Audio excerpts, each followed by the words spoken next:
As we go from a face-to-face classroom to a virtual classroom, you might want to take some of your face-to-face lectures and make them into videos. So I'm going to go through some quick steps on how to do that without spending any money, or as little money as possible. If you have a laptop that has a camera and a microphone, you're all set. However, if your laptop or your desktop does not have a microphone or a built-in camera in the display, you're going to need to purchase a microphone / headset type thing to help you make your videos. The other thing you want to do is you want to get some software if you don't already have it. One of the things that I use is the Smartboard software. This here is the recorder, as you can see right here. It's the smart recorder that comes with the SmartBook software. So let me show you the smart notebook. Here you can see the smart notebook. Right here is the video camera. It already has the feature in the software, but you can also have it separate. The nice thing about having it separate is that you can actually do videos from all different types of things off of your laptop screen, as you saw at the beginning here.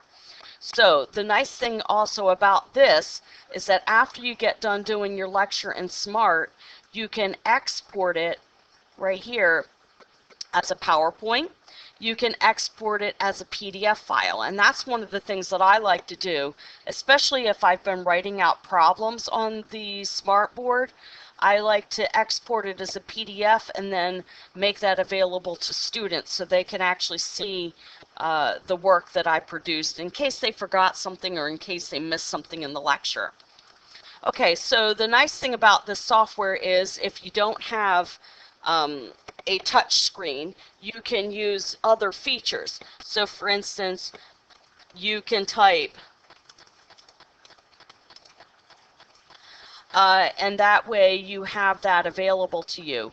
It can also be moved around. You can draw lines. You can make them different colors. So if you need to highlight something, you can use tools for that. You can take this and highlight that you want to make a video. Okay, there's also tools here that you can use. You can use measuring tools, you can insert tables. If you already have your lecture notes as PowerPoints, you can easily convert them to a smart notebook platform.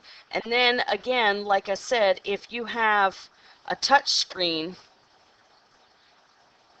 you can actually touch and write with your fingers. If you don't, you can just write with your mouse. It's not as easy, but it can be done. So once you're done with this, again, you would click on this link right here, this smart recorder, before you start your lecture, and then you can go ahead and do it this way. The other way that you can make a video is through PowerPoint. And so I'm going to go ahead and show you one of the ones that I'm getting ready to make.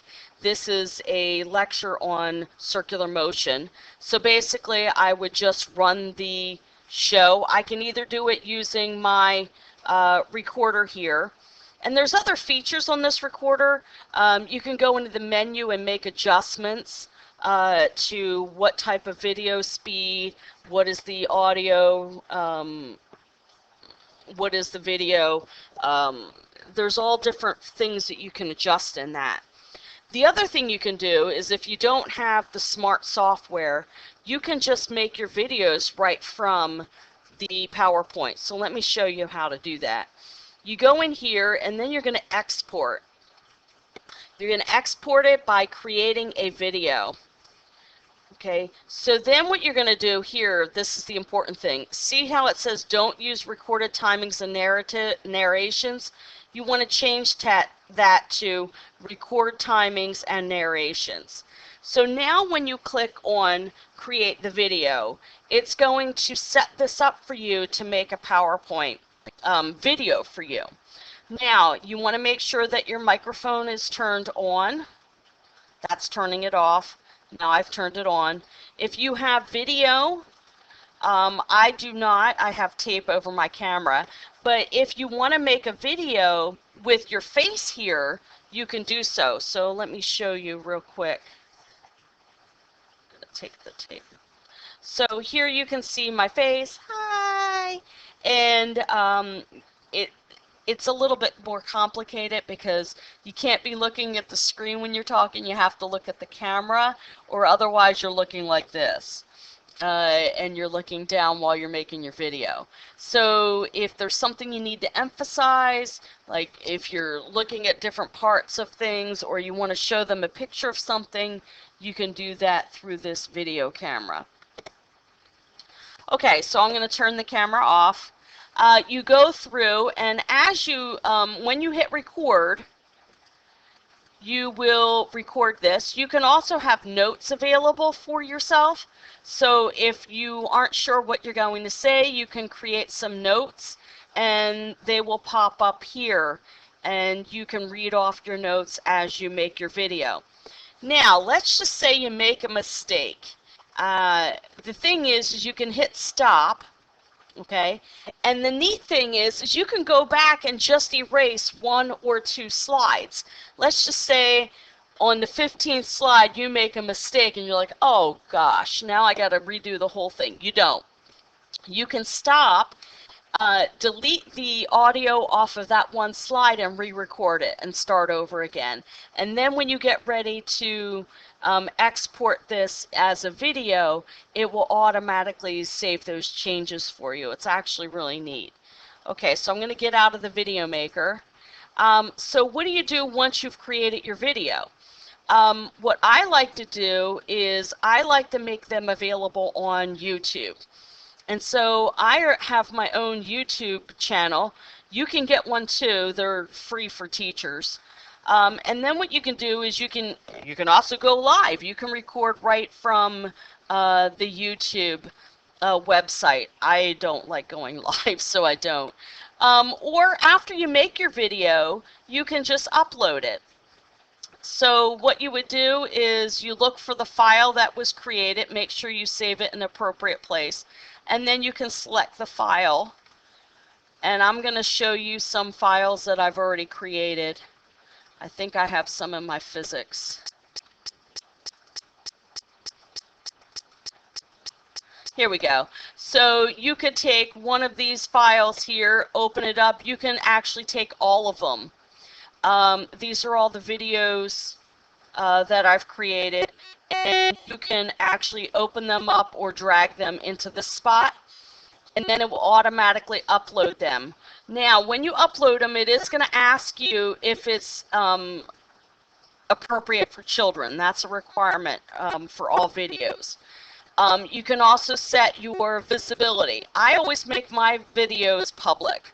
If they're not public, then they're private videos that I have made for family members, like my son's Eagle board, or, you know, a concert that one of the kids was playing in. And then I will make that unlisted. As you can see here, these are videos that I don't think anybody else but me wants to see, or a family member that couldn't make the concert. And so once you have it in here, your videos are then available. You can also set up playlists. So I want to show you that. I have quite a few playlists. I have videos of knitting. I have videos for circuits for AP Physics, essential physics videos, circuits for AP Physics 1, projectile motion. And so what I like to do is I like to make video segments. It's easier to break it up that way, and then put them into a playlist so that you can see the whole, all the videos all together. So for instance, here's my playlist for thermodynamics. Okay, and here are all the videos. And I like naming them video 1, video 2, video 3, and that way I know the order and my students know the order. And then they can also, what's really neat about getting it into, okay, so let me show you this. If you have this set up right, and I'm going to pause it because I don't want you to hear this, you can share the link through Edmodo or Synergy or Google Classroom, so they can go ahead and take a look at the video that way. If they click here, you should be able to get a transcript of the video as well.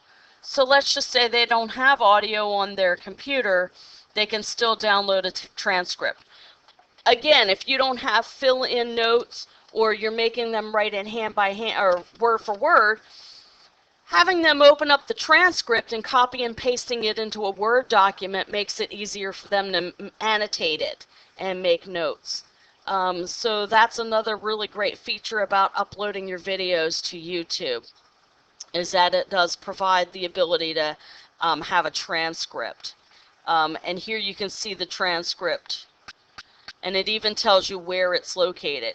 The other really neat feature about this is that when my students are watching the videos and they say, wow, I don't really get this, they can actually go into the transcript and tell me exactly where in the video. I can go to that location, and then I can give them a more thorough description of what's going on. So it's the transcript is a really great thing to have when doing videos online. I hope I've answered all your questions.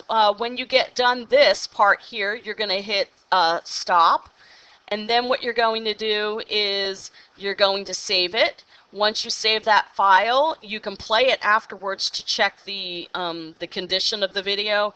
In fact, this is probably my third video because there's something going on with my audio on this computer. I had to shut down and reboot. And so this is like the third time I've gone through this, just because the audio was making some buzzing sounds.